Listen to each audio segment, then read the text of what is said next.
Hello and welcome to another of my In Conversation With series. And I'm delighted to have with me today broadcaster and author Eddie Hobbs. He's very well known in Ireland, but some of you may not know who he is. So I'm going to ask him to just give a little bit of an introduction to you all. Thank you so much for coming on, Eddie. Very welcome, Luke. Very welcome. I've a background in financial broadcasting, and the Irish State broadcaster back in the day. I did a landmark series called Rip Off Republic, which set audience records for factual entertainment. Really, it was a polemic about how Ireland was run, and a few years later, Ireland went burst. So I was exposing the whole, how the development land cartel was running the show, how Ireland was eating its young. An awful lot of the problems still there today, but just in between, of course, we had the banking collapse in 2010 forwards and got back on our feet again. But we have hugely significant problems. In my opinion, Ireland needs a new republic, an actual new republic, completely different model moving forward. But that's a separate matter. So I've been involved in that over the years, over the decades, actually, from the early 90s. I've been involved in a lot of taking on the banking cartels, the insurance companies, and especially the establishment itself, including government, when it tried to engage in anti-consumer practices. So part of Rip Off Republic, we saw the collapse of one of those agreements that had been in place since 1987. So it was in existence 20 to 30 years, which was basically protectionism around the grocery trade. So I took the I took the piss out of the groceries order, which very few people knew about, because one of the major retailers in Ireland had been prosecuted by the Director of Consumer Affairs for selling nappies, where they were passing through the discount that they were getting from nappy manufacturers. And I was asking the audience to eat a nappy because it was done as a grocery item. And that really got the public's attention to it. So what happened after that was that thousands of nappies, at my request, were posted by the public into the Department of Enterprise, Trade and Employment. And they soon got the message to repeal the act, and they did. About 2 months later, it was gone off the statute books. So there's been other things along the way, mostly complex financial stuff, taxation, lobbying against tax, attempts to jimmy the taxation system in favour of local insurance companies. I collapsed the endowment mortgage industry back in the early 90s, which was an absolute curse at the time. The insurance industry was effectively, in those days, because of the way things were constructed, about 1 in every 3 people who saved their money with the life insurance industry lost all their money, and another one in 3 lost most of it, and only about 1 in 6 managed to outperform the cash rate of return. I managed to expose all that after Her Majesty's government gave an actuarial firm in London the job of actually analysing the kind of default rate on these products in Britain. But in doing that, they had to separate out their Irish subsidiaries, and I was able to get at it that way. So I checked into the terms of reference that was given by the Department of Work and Pensions to the actuarial firm, and it was a moment of great fun, actually, because the head actuary who was involved in doing the study was delighted to find that there was nothing in the terms of reference to prevent them from giving out the code numbers for non-British companies to anybody who made an inquiry. And of course, I was the only inquiry. Wow, that's amazing. Yeah. Well, actually, most people are so unaware of what their rights are. There's all these facilities and sort of methods by which you can make inquiries. But what they like to do, the financial industry, etc., is make this incredibly obscure, so that even though there's a mechanism, they make sure that virtually nobody knows about whatever mechanisms are there, so that nobody avails of them. And then, well, it's worse than that, actually. I mean, yeah, they do that. Of course they do. I mean, they try to slow down the process of complaints. They try to ensure it never gets into court, which would take years anyway, because of the way the justice system is set up to basically make it almost inaccessible to an ordinary person. Most people don't know any of this stuff until actually something happens in their life, and then suddenly they become an expert on it, and they can become quite obsessed about it. You have to be careful of that too if you get stuck into one of these things, because you could be in them for anything up to 5, 6, 7 years in the tunnel trying to get it sorted out, depending on the severity, and even longer for those people that got into mortgage distress back in the day. I mean, that's another scandal where the banks sold the mortgages onto what commonly called vulture funds, specialist funds, who sold it on to others. And now we can see that the actual paperwork to do that was never in order. It was illegal. And I know this because I interviewed the Master of the High Court. He was the Master of the High Court for 20 years. Edmund Honehan there quite recently, just to expose all that. And now we have a situation where an awful lot of these firms have been in and out of court, making pleadings in front of the court, being accepted by the court. They're actually illegal. And all that has to be, that all has to unwrap. But what happens here is that the establishment in Ireland is, I describe the Irish mainstream media, for example, as the North Korea of Europe, for very good reasons. The Irish establishment is extraordinarily nuanced, very savvy, and circles the wagons quietly. And nothing is done in open sight. It's just in the ether. So, for example, if you're the subject of an Irish fatwa, you won't know it. You'll just get a sense of it over a period of time that doors aren't opening quite like they used to. Nobody's ringing you. You're not being. You're now the subject of being blackballed. And remember, that's what happened to you, effectively, really, isn't it? Because that's one of the first things I want to ask you about. Is I remember Rip Off Republic, and I remember watching you and listening to you on the radio, and you were all over the place at one time. RT are kind of funny in that they like to have a few slightly edgy people who are sort of fit within their mainstream view, but are sort of on this sort of a little bit out the box to try and make them seem a bit more reasonable and less of a government stooge. They have a few people like yourself, or David McWilliams was one, sort of a bit not quite fully in the box to make them seem a bit more less of a sort of corporate whore, which is totally what they are. They're sort of forward themselves out to the government and to any corporate interests who want to buy an advert. They'll do whatever they want. So, but then you kind of got shoved out of that kind of from what I could see, because I suppose because you were perhaps too honest, really, and maybe lifted up too many stones and showed all the nasty filth that was underneath the stones, and so you had the quiet fatwa, as far as I can see, where that happened. Your name just vanished from the mainstream completely. That all kicked off after Rip Off Republic, actually during the middle of it, when there was an attempt by the Irish government to basically blacken me, and that was led at the very top.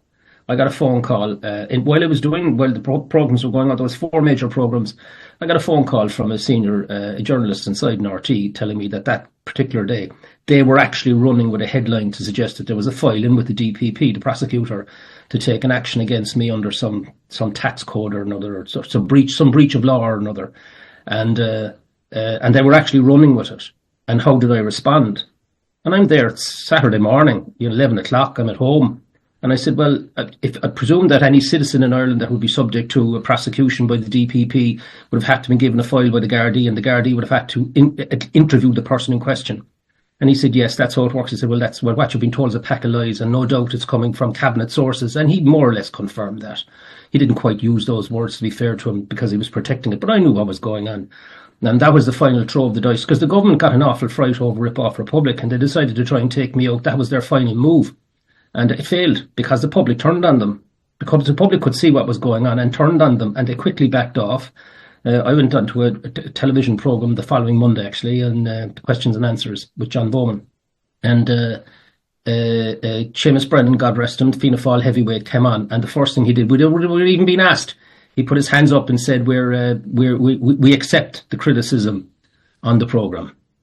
And that was the political common sense coming in. We can't defend this. We can't lie our way out of it. The content of the programme is accurate. And up until that point, they had been threatening to bring me into a government-appointed committee to be dealing with the area of media and all of that. I think it was Enterprise, Trade and Employment Government Committee. And the media ran to me and saying, well, you're supposed to go before this apparently next Wednesday. It's been called for by senior heavyweights in the Fianna Fáil party, led by the leader of the Senate. And he was obviously, given the task of calling it out. And I asked the journalists at the time, I said, well, how many are on the committee? And I said, I think about 9 or 10 or something like that. And I said, that's entirely unfair. I said, they're going to need all of them to come to that meeting, because it will be very one-sided otherwise, because I'll take them apart. And 85% of all of the facts that we presented on that programme came from government documents. And once they became aware of that, the bullshit about trying to defend the indefensible fell away, and they just gave up. But the aftermath of all of that then was, which was your question, was that RTE then knew that they could never again allow me to look down the lens of a camera and actually give an opinion like I had done during Rip Off Republic. There was game over very shortly after that, and I believe connected to it, this broadcasting protocol came in, or rule, that RT presenters could no longer give an opinion on camera. They could only ask questions, and there had to be balance between both sides. In other words, like as if it was a political thing rather than a current affairs investigation, you know. So, and I knew then that was the walls were coming in at that stage. So then I went on then and did a consumer show for a while, but even then, the same rule was beginning to come in, you know, that you can't give an opinion down the camera on a consumer show. So I said, well, why don't I appear as a guest on my own consumer show? I was doing it with Keelan Shanley, God rest her. She passed away in the meantime. Great broadcaster. And so I said, so I can ask myself a question and run around the other side of the table and answer it, you know. And when they saw how idiotic that was, I resigned by Twitter. I was quite proud of that. So I resigned from the programme openly by Twitter, which they weren't expecting, because they would have expected a resignation or a movement out by normal protocols, which I never follow. So I resigned by Twitter, and that was that. And that was it. Basically, after that, there was one other attempt to try and get something going in a very narrow area, but that was it. So that was me and RT separating company. Also, in the content of Rip Off Republic, even in the formulation of it, I wanted to really get into the public sector services, you know, because I think that they're chronic. You know, I mean, I sent an email into second in command of a major local government there quite recently, and the headline, because of just what was going on and just trying to process stuff through on behalf of clients of mine, and I'd be one step removed from all of that. But I just said, right, listen, I'm going to have to intervene here. So I wrote in, and the opening line of the email was, on the basis of what I'm seeing here, it is quite clear that that your staff and the management would turn up to a famine relief programme with after dinner mints and think nothing of it. That was the opening line. Wow, that's what I'm seeing here isn't incompetence; it's actually contempt for the public. Well, it's contempt because nobody's doing anything. Like this dog at my dinner stuff is going on consistently. It's like excuses out of the early 1970s. Nobody working, and the way I explain that to people sometimes, because people find it hard to understand how that's possible. Because people in the private sector, now there's very good parts of the public sector as well, and we all know that, especially frontline services. But I try to describe it and say it's just the way the system operates. It's the trade union power and all the rest of it. It's the terror that the political establishment in Ireland have for the power of the public sector in Ireland. They live in terror of them, and I know that because I was even finding I couldn't get what I wanted through Rip Off Republic in that sector at the time. I wanted to go in and start looking at that, and that was certainly verboten. I mean, that was really verboten because RT was a state body itself. So well, let me. That reminds me, something you were saying about the honesty and all that, which would be very unexpected now, and you know, confirmation of what you were saying was true. What came to my mind was Mary Harney, the former health secretary. Do you remember the investigation of the insurance industry? And the basically it was rubbish. It was corrupt, really, is what they were saying, and that the prices couldn't be justified.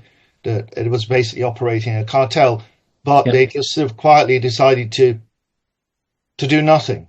So, having accepted that it wasn't a good situation, as the public suspected, they just swept it all under the carpet and just hoped that everyone would forget about it. And unfortunately, that's exactly what happened. The public just sort of forgot about these conclusions. But that's how it works. Business as usual again. Yeah, distraction. Yeah, it's the art of, they would call it the art of politics. Real politics, they'd call it. A quick story on that. Back in it was 2002, around that time, Charlie McCreevy, Minister for Finance, brought out the government savings plan. And I was at the time, I was for 14 years in a voluntary role. I was the director of the Consumer Association of Ireland, and they made me its finance spokesperson because I had single-handedly collapsed the endowment mortgage industry on my own in 1993 in a matter of 3 months. It went from 1 in every 2 home loans being arranged to 5 in every 100. It was all over because they couldn't deal with the criticism. And there was a series of debates on radio, and they kept losing the debates. They kept bringing up their top actuaries to debate me on radio. And the problem that they had was, firstly, they were on the wrong side of it, factually, truthfully. But the second problem they had is that they assumed that people that had very high mathematical intelligence had communication intelligence, and none of them did. So they just kept collapsing, on the debates, and the public got it then. So there's no answer to this criticism, and then the market just collapsed. But during 2001, 2002, McCreevy brought out the government savings scheme. And on behalf of the Consumer Association of Ireland, I designed a kind of what we'd call a kite mark, which was actually a term used by the British Consumers Association. So we changed it to a term, we call it the benchmarker. We call it the kite mark. The kite mark was the British name, and we had to change it anyway because we could have had a copyright problem. So we worked the saver mark. That was how we brought out a saver mark, which was a pricing standard, which basically meant that there couldn't be any entry costs going into these equity-based products, and no exit costs, and annual fees of 1.5% per annum maximum. And this was unheard of in the industry at the time. So, well, that's if you want to get the Consumer Association saver mark, you have to adhere to that standard. And I was driving, I'll never forget it, I was driving along the road in from Kildare, where I live, into Dublin. It was a sunny day, and next thing the phone rang. And back in those days, things didn't go to message machines, like you just answered the phone, And so I answered the phone, and it was a very senior guy inside in the one of the major insurance companies, who happened to be the chairman of a committee inside in the Irish Insurance Federation. And I knew him. And he said to me, he said, what's all this about, this saver mark business? And I explained it to him. And he said, well, we're having a meeting next Thursday to discuss this. And I said to him, hold on a second. I just pause you there. You're telling me on the record that the Irish Insurance Federation is going to have a meeting. I know the date, you've just given it to me. I know the time because you've given it to me as well. And you're informing me that you're having a meeting to discuss a pricing standard to come to an agreed position between you. You are telling me that you're about to commit a crime under competition law. So he said, are you threatening us? No, I said, I'm not threatening you. I'm telling you as a matter of fact that the next phone call I'll be making is to report this conversation and your organisation to the Gardaí Síochána and to the Competition Authority, and I will be looking for that meeting to be raided. And I did. I contacted them straight away. The Gardaí, of course, didn't want to know anything about it, and I knew that. They would be brought in by the Competition Authority. The Competition Authority said, no, let them have the meeting, and we'll go in and we'll get the notes afterwards. But I didn't want that at all. I just wanted it on the record that the Competition Authority were poised. So then I contacted the media, and I said that this meeting was taking place, and I'd been in touch with the Competition Authority, and I've requested the meeting to be raided. I didn't say whether they would or they wouldn't. And the meeting took place because there was a guy in there who was reporting to me what was going on. He was working with another company. And as soon as it came up on the agenda, this heavyweight stood up and said, sorry, we can't discuss this. We have legal advice. This can't be discussed at the meeting. So they suspended the notes of the minutes of the meeting. The minute secretary left the room. Yeah, doesn't surprise me. That's how it works. That's how Ireland, that's a little telescope on how Ireland works. Well, I mean, you've this fairly recent book, give it the full title, Breaking the Silence on the Return of Totalitarianism. It's quite a long title, but... we just call it Breaking Totalitarianism for short. Yeah, you cover a lot of this kind of thing. And of course, I suppose you're allowed to use the words now. I mean, if you used the word COVID in the past, it could mean you ended up being sort of, shadow banned even if you start mentioning certain words. But I think we're kind of past that phase now. Way past it. Yeah. But I think that whole debacle across the world has actually opened a lot of people's eyes. But then you see here in Ireland, there are still so many people who seem to be blissfully unaware of all this. Basically, I suppose, in a nutshell, you could call it the fox guarding the hen house, is what goes on in Ireland. And so many people don't see it for what it is. When that was one example you've given. There's countless examples across Irish life. Well, let me just comment on that. I mean, I spent, Luke, 4 years, immersed in this stuff, and going to conferences, reading books, interviewing people on my channel, Counterpoint on YouTube. And I compressed some of that into the book. The book is 480 pages long. Like, this is not something light. It's highly researched, so there's a lot of references in there to other material, other writers. And what I've done is I've tried to put together something that somebody who's awake can actually give to somebody who's nearly awake. And if they go through it, or indeed if they come to one of my open public talks, which I'll be doing as well this year in Cork and Dublin and Athlone, that's the plan, they will leave. I make them 3 promises. I said, 1, you will no longer unsee it, as I had unseen it. And I'll tell you what the it is in a minute. 2, you will see it everywhere. And 3, you will know how to send it back to hell, because that's where it's come from. So it took me a long time to psychologically accept the enormity of what I was seeing and what other people were showing me as based on their research. And it's not just research now, it's now out in the open, because you can see what's going on in the United States. That's a straightforward counter-revolution. Like them or loathe them, and we all have very strong opinions about them, and not all of them good. Like them or loathe them, Trump 2.0 is actually going after the deep state. It's a real thing, it exists. And so that book, Breaking Totalitarianism, is basically saying that there's a very serious attempt going on to try and create a control grid across the world. And COVID is only part of that. COVID and everything that happens in there is covered in the book, obviously. I get into forensic detail on the works by Robert F. Kennedy, for example, in there, and many others. I have interviews in there with Professor David Hughes, of international relations expert in the University of Lincoln, done fantastic books there quite recently on the omni-wars, he calls it. In other words, exposing all of this, and he should know, he's an expert in the field, on psychological operations, torture and all that kind of stuff, and going way back. So his books start all the ways back to the end of the Second World War and the recruitment of how the whole thing was built up. I go through all of that, the history. But when I come to Ireland, I've come to my conclusion is that the Irish culture itself is extraordinarily vulnerable to a field of propaganda study called agnogenesis. Oh. Which is a Greek term, is an actual, it's a fabricated outcome. And when you look at the performance of the Irish mainstream media from 5 years ago, from Q1 2020, it is quite clear that the fourth estate in Ireland just walked off the pitch. And I know that for a fact, that it walked off the pitch. I know it certainly with regards to RTÉ presenters. They were brought into a meeting and they were told how it was all going to go down. We know that the mainstream media itself was subject to massive state support during the lockdowns, and obviously then doing the state's bidding. We're now seeing evidence of substantial amounts of money moving just from one agency alone, which is USAID, throughout the media organisations throughout the world. At the time, a man who died there on the 30th of January, who I interview as well, and he's in the book, there's a chapter on him, Francis Boyle.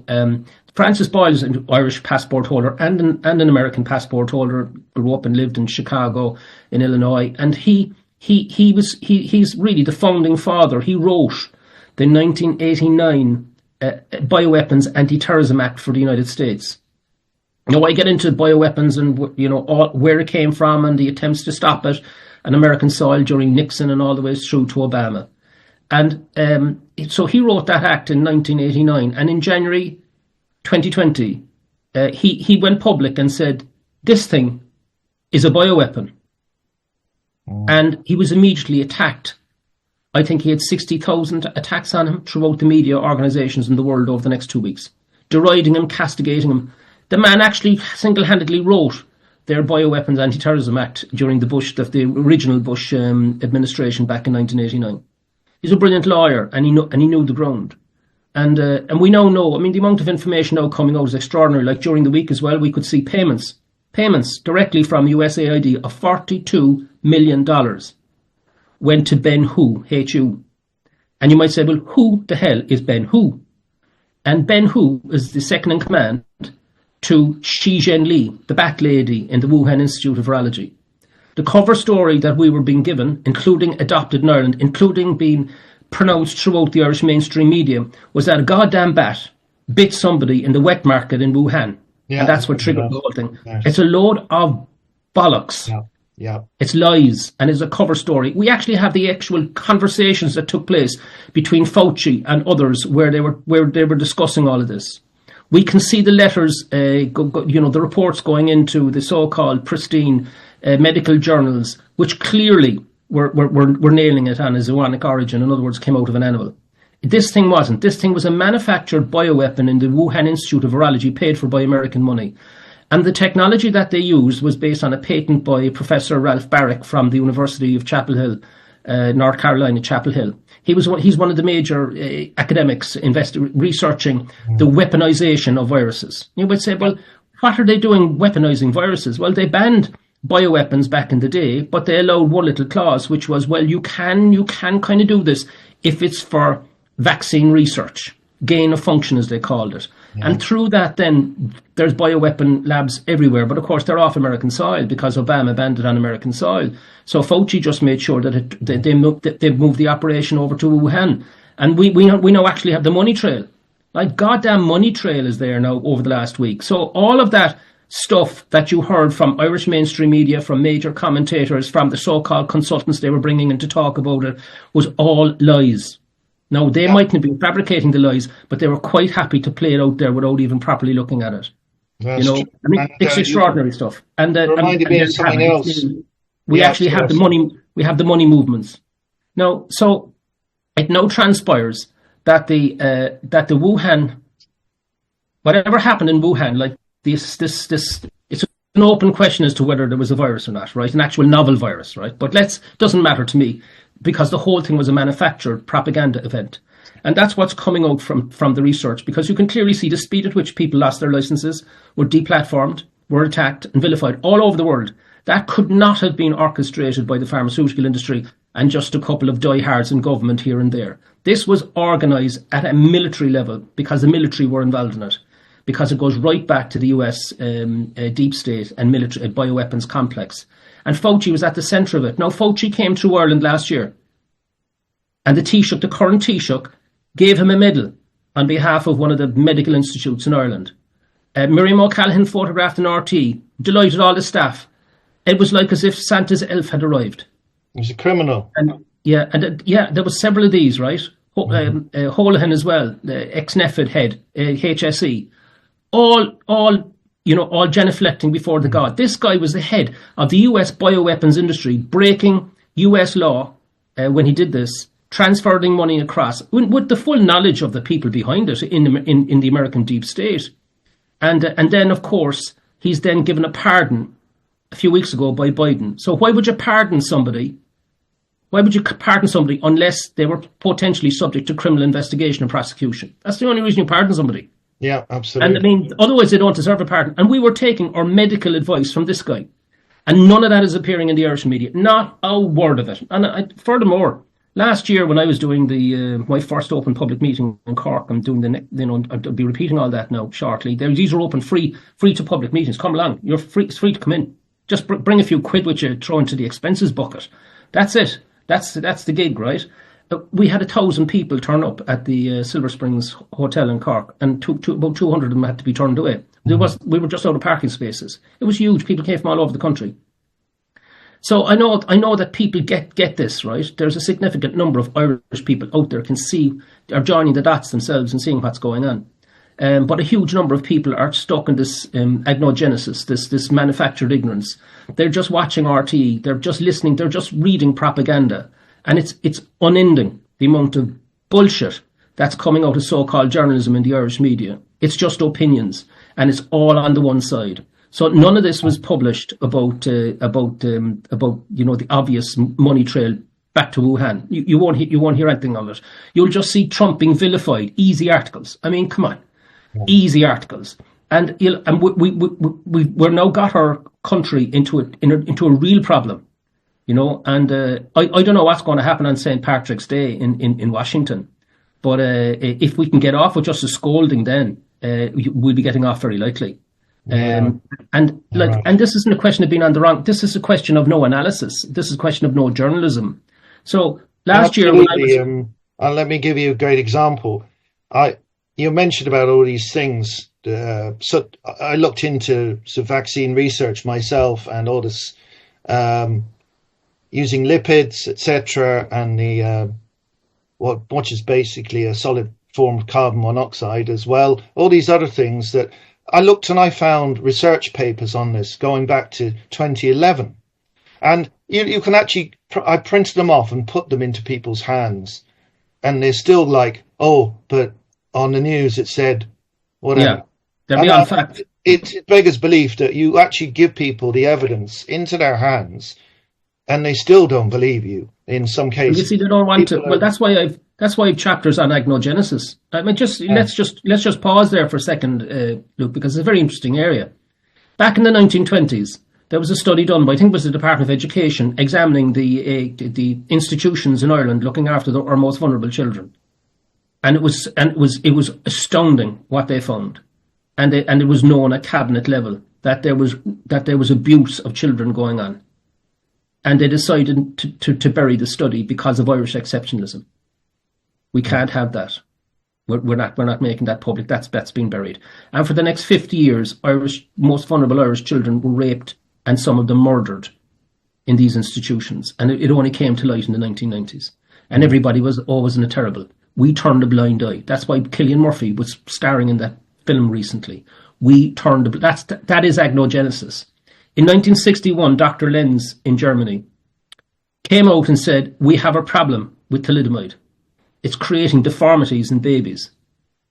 A few months later, the Germans pulled thalidomide from the German market. And 5 days later, in November 1961, the British next door pulled it from the British next door, up the road, Newry, pulled it from the British, from Britain, from the United Kingdom. Ireland took no action for 4 years, and then pulled thalidomide in 1964. And RTE did a documentary on it 10 years later, when it was safe to do so. That's how Ireland works.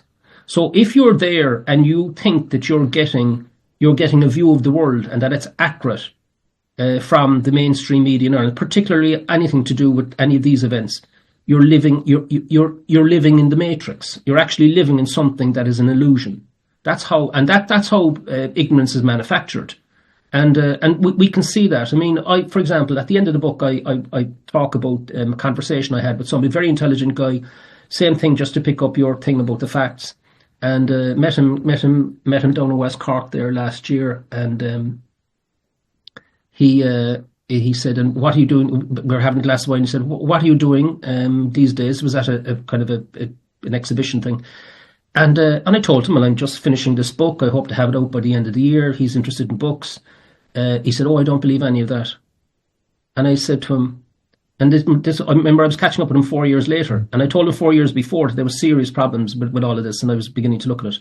I don't believe any of that. And I said to him, what happened to the definition of a pandemic in 2009? Can you tell me that? That's the only question you have to answer.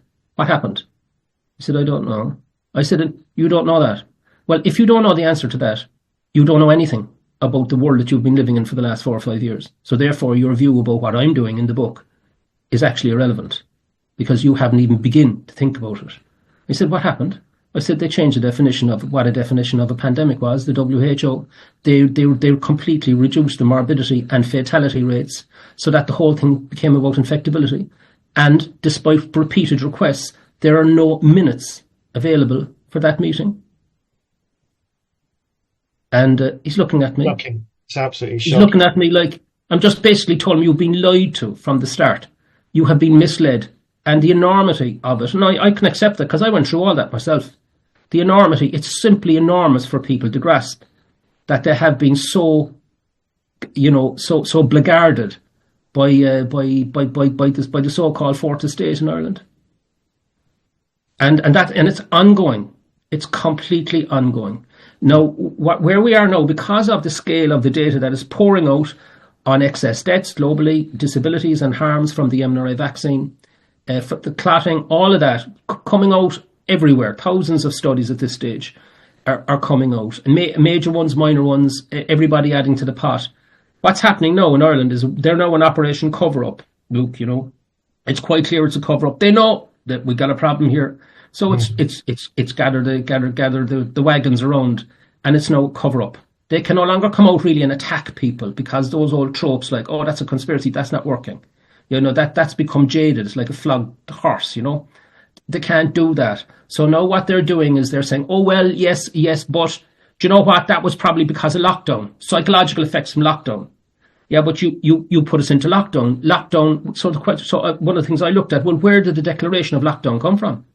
Because the WHO policy, which was accepted in Ireland, was for a respiratory virus, you let it pass through the population, but you protect the most vulnerable.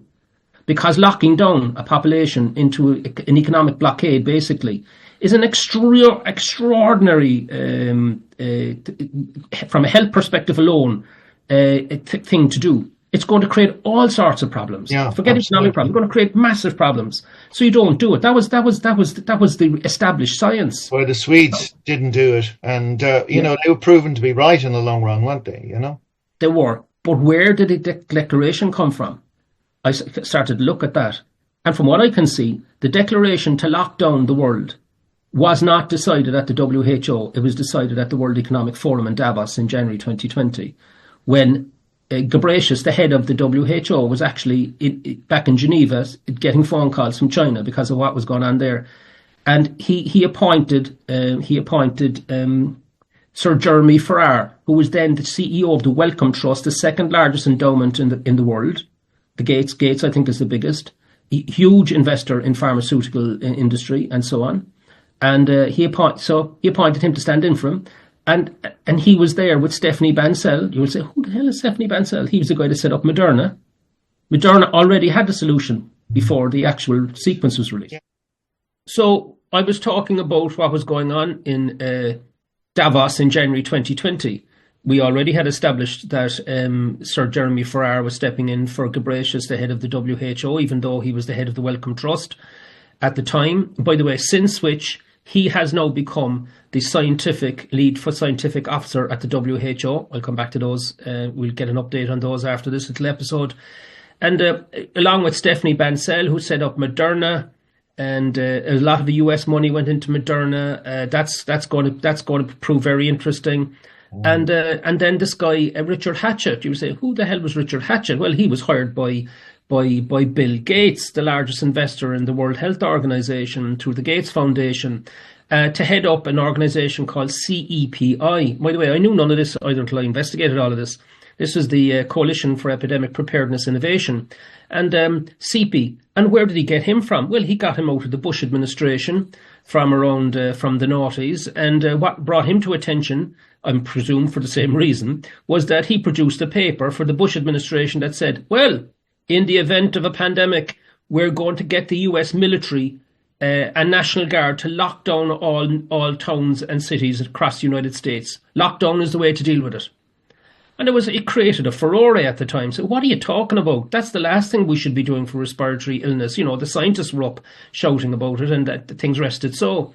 But the actual hatchet plan then was actually hatched in Davos, live, in front of the media, praising what the Chinese were doing. And everybody then followed the Pied Piper into lockdowns. But the decision to go into lockdown was not officially made by the WHO. It was actually made by the billionaire class in Davos. Yeah, it always amazes me how people just accept this. And my personal theory is you mentioned World War II earlier, and I think really post World War II we have been living in a a fascist state in the Italian sense of the word, not in the sort of jackboot sense.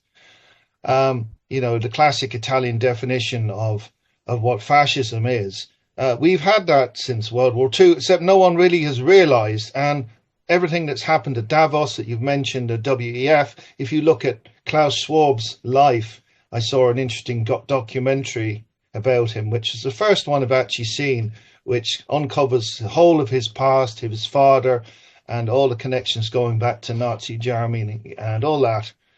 And people just are so blissfully unaware of the truth that sort of through the back door we've ended up with a sort of form of quiet fascism that this has been going on for decades. Really understands because this is obfuscated. This is a bigger web than just that.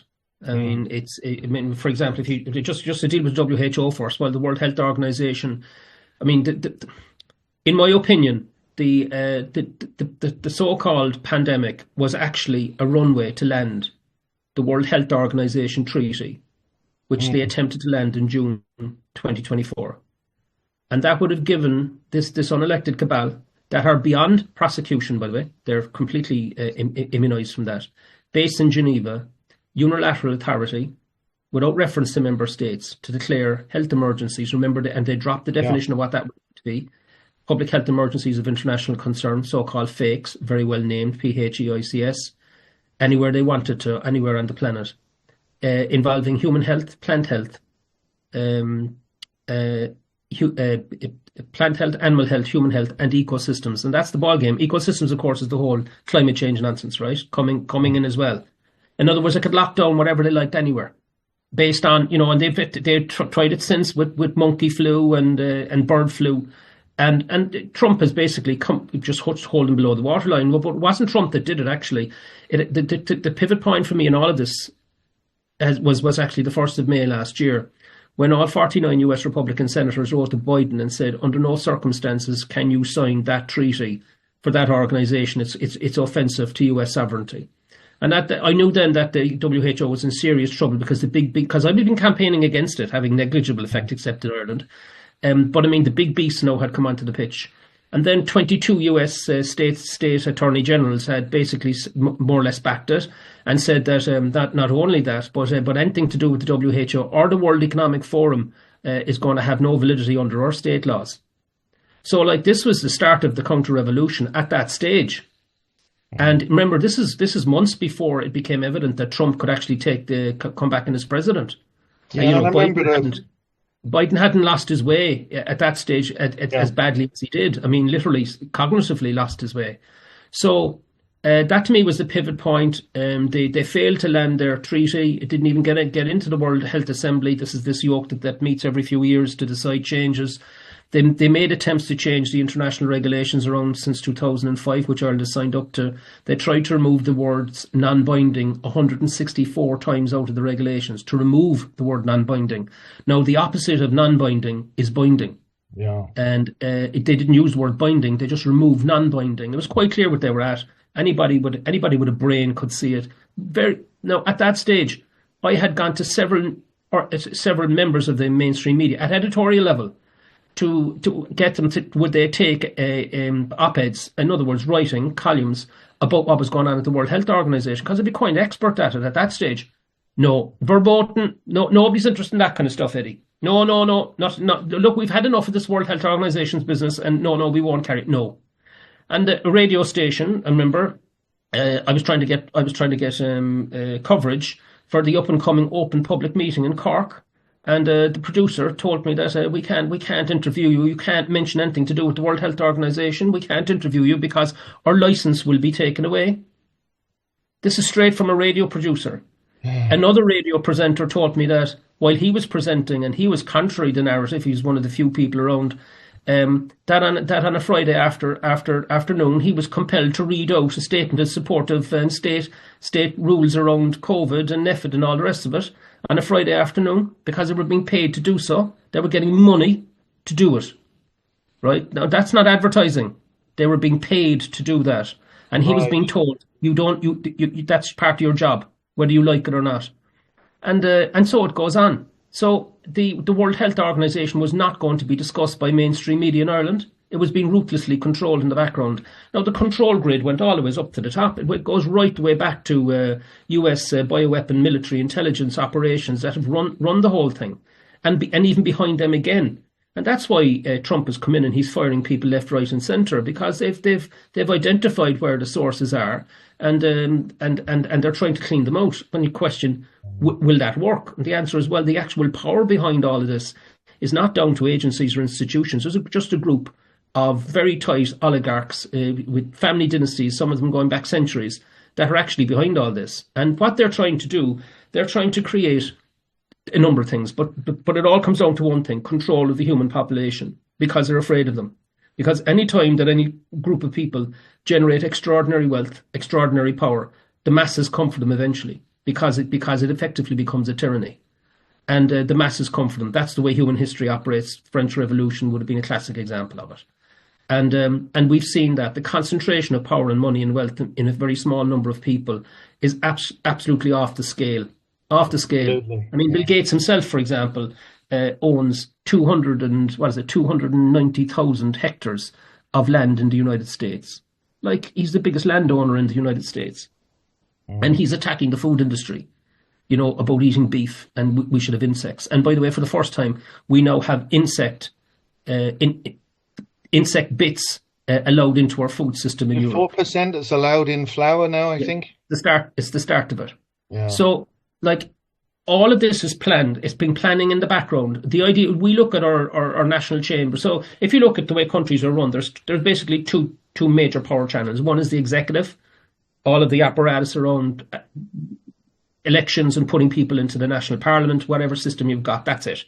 And what is the other power structure? And the answer is banking. It's banking and whatever governance structures you've in place. They're the two power structures. And at the top of the banking side is the Bank for International Settlements. And the Bank for International Settlements was set up by Nazi and American industrialists in the early 1930s. And they ran it all the way through the Second World War. What people don't know, it's in my book, because I did the research on it through Professor David Hughes, are the number of American oligarchs that actually were meddled by the Nazis, by Hitler, to help them to build up the Wehrmacht, including Henry Ford, Irishman Henry Ford, who actually had a plant, I think, in Cologne, where the actual labour was slave labour. And so, of course, you were getting great return on capital. And they got, some of them, no, he didn't, but some of them got medals for this. And then after the Second World War, then the CIA set up, but it's set up basically by Jules. And he came out of Wall Street. So it was a Wall Street creation in order to extend the power of America to push its corporation, its business. That's where the CIA came from. And Jules was eventually fired by Kennedy, for getting involved in trying to create a false flag event in Cuba so that the Americans would invade Cuba without the knowledge of the president. And so he fired him. Kennedy then is assassinated in Dallas, and Jules is one of the people on the Warren Commission. When the Warren Commission is established, coming to the conclusion that was just one sniper and it was that nutcase that was shot, there was an awful lot of people saying that's not possible, and they were coming up with all sorts of evidence. That they were known as critical thinkers. And the CIA brought out a protocol, I have it in my book, it's all spelt out there, to say how you actually turn it around and change them from critical thinkers to CT, conspiracy theorists. It was a switcheroo of conspiracy theorists from critical thinkers to conspiracy theorists. And they were attacked and deplatformed and vilified, and all of the various propaganda methods being enacted by the CIA, by CIA operations on American citizens using the media. It's all there in black and white. Yeah. So that's where conspiracy theorists comes from. So when people say, oh, you're a conspiracy theorist, they say, no, I'm a critical thinker. And where all that gets us to then, when you move it all forward to today, is that the deep state has gone global. And it's a global oligarchy behind all of this. The democracy and all the rest of it that we're in, and our elections and all the rest of it, gives us the illusion that actually we're running the show. We're not. They're under instructions. They're under instructions from, let's call it the board of the blob. And the blob is deciding the major issues, including who's having a war and when, because that creates massive amounts of money and power for them as well. They're behind it all. And that's why America has been in constant warfare since the Vietnam War. It's an industry. And that's why Zelensky is saying, well, where did all the money go? I mean, we only got a certain amount of it. And now, so the money goes up and it comes back into it comes back into the deep state, and it gets divvied out and circulated, and they're back off to the next thing. And they're quite happy for us to maintain the illusion that our parliaments are in control of the situation, and we're sending people to the UN, and they're at the WHO, and they're like Donnelly was at the WHO there last June, the head on him next to the CEO of the WHO taking photographs, delighted with himself, while I was outside the Global Economic Summit castigating the WHO and saying we cannot sign this treaty. I gave the Killarney Declaration outside of that summit, in the sunshine, down in Killarney, calling it all out, just, and I read the same declaration outside the GPO the day before they were meeting in Geneva at the very last day of May outside the GPO, on the same spot that Pádraig Pearse read the declaration, to try and get people to understand we're under attack here, but people think that the country's been run by the Dáil. Oh, you must get into the Dáil, you can change things. The Dáil is a shell. I mean, you listen to what Micheál Martin is saying. He's passed up the sovereignty. Sovereignty is an old concept. It's not an old concept. The same all over the world. It is, yeah, and theatre worldwide, really, isn't it? Yeah, and but it's especially bad here. It's particularly bad in Ireland because of our capacity for agnogenesis, for just tolerating and accepting this manufactured ignorance. And the mainstream media aren't covering any of this, and they would regard what I'm saying as absolute heresy. But it's the truth. Yeah. It's the truth. And I'm backing it up. I can tell you, my book and on the stuff in it, that's not going to get even mentioned in the Irish mainstream media, because that would create a debate. And God help any of them that come into a debate with me on live radio. Well, and they know that. That's not how I'm not in any panel. And you can see why. Go, as far as to say, if your book was the best-selling book in the whole country, it wouldn't be listed on the bestsellers list. They'd make sure that didn't happen, because they just don't want to accept anything that is going to challenge the orthodoxy. I should have called it 51 Shades of Grey. It might have got their attention. But the point is that this is real and it's going down. But what's now changing is the counter-revolution in America. And what's also changing is that there's another revolution going on in Europe. It's just that it's not being discussed properly. We can see it as a consequence of the outcome of the European elections. There's a shift. The Overton window, which is the gap between the two extremes that are acceptable to a public at any point in time. Left and right extremes, call them that. I don't like the term left and right myself, but it's used, so I'll reuse it. Yeah. But the Overton window shifted from the left to the centre. Not from the left to the hard right, from the left to the centre. So like Fine Gael had been left because everybody had gone woke. I mean, we've gone through this whole woke thing now for at least a decade. And historians and political historians are going to look back and say, what happened to them? How did people fall for this woke nonsense? And because people are beginning to wake up now, the Cass report is a major changing point when it comes to all of that. We can maybe talk about that in a bit. I don't want to go down that too far down that for a second. I just want to get the point across that the Overton window has shifted in Europe. So we've seen it in Sweden. Sweden has a huge problem. I mean, just look at Sweden. Sweden is the rape capital of Europe for a reason. It's one of the highest crime rates now in the world when it comes to that. They've got gangs using automatic weapons, using bombs, out of control areas in Sweden. Yeah. I mean, like the most peaceful, well-organised societies, we'd have all looked up to. But they opened their borders and they just let them in. And now they're dealing with the consequences. The Danes, who also had an opt-out under the Lisbon Treaty, just like we did, decided there's no way we're going to opt into the EU Migration Pact. But who did opt in, even though we didn't have to? Well, the Irish did. I was across the road in Boswell's Hotel when that was going down. I was interviewing people. And it was a gap of 7 votes. I think it was 18 independent TDs voted against joining the compact, the act, or the pact. And why? Because they were getting their instructions from their constituents. They were saying, under no circumstances should we be giving up control of our own borders to the bureaucrats in Brussels.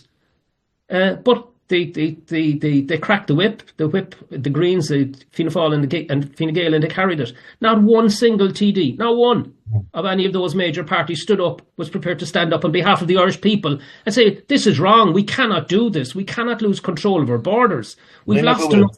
No, this is good. This is good. But why are we doing it? And the Danes aren't doing it. And the media weren't even covering it. And by the way, the coverage afterwards was just a few paragraphs here and there, as if it was a matter of no consequence. And look, we are just one. We are just one Christmas market event away from people waking up to what's really after happening. And unfortunately, that will probably be the wake up. People are just walking through this like zombies, and thinking that anybody who speaks up like I'm doing right now is some kind of a radical, when I'm actually just being pragmatic. Right? This goes back to Peter Sutherland. He was the head of the advocacy around the area. It came through the UN. Oh, you must open up your borders to everybody who wants to come, and they're asylum seekers and they're refugees, and just open them up and bring them in and give them benefits. And it just happened. And we have no control over it, because we've signed up to this pact. So, and that was voted through, they say, well, that went through the democratic process. But I can tell you, in my opinion, because there wasn't one TD worth his salt, there was not one stood up during the general election and started to talk about this the way I'm talking about it right now. Not one, because they know it's verboten. Like they all know it is. So they just play along. There's so much money involved, so much power involved, and the ambitions of the senior politicians for positions outside of the Dáil. All of that is quite clear. That's why Donnelly was grinning like a cat at the WHO. He was part of the club now. Like, we're the do-gooders. Like, we just want to be seen to be part of the club. We were so many hundreds of years under the heel of the British, and now we're on our own. We're now the big boy. Part of the club. We're not part of the club. We're being dictated to as a US investment colony for the pharmaceutical and technology industry in Europe, and they're dominating. And I can tell you, when Trump says jump to the establishment, they'll jump. They'll just jump because somebody's told them what to do. They lead from behind. And it all seems like it's all for nothing, really. You think about, the revolution and all those people who were executed. In fact, a lot more were going to be executed, and then because of the outcry, it never happened. If they could see where we are now, the way we've just become the lapdog of the EU and the WEF, I mean, they'd be spinning in their graves. They'd be absolutely horrified. We've abandoned our republic completely. We have a failed. Well, in my opinion, we have a failed republic. Like the French, we need the next one. You can argue it's the second one or the third one, depending on your historical view. But we need a new republic. We need to go back to basics. And I don't mean leave the EU. That would all come later, if that ever were on the table at all. I'm just simply saying that we have been subject to theft, really, theft of our sovereignty, subtly under our nose. The fourth estate, upon whom we rely, so I'm talking about the public now, upon whom the public relies to get accurate information, has been blackguarding them for years, and especially since COVID. And they're listening to propaganda and bullshit on Irish radio and television ever since, and it's now in full cover-up mode. That's my point.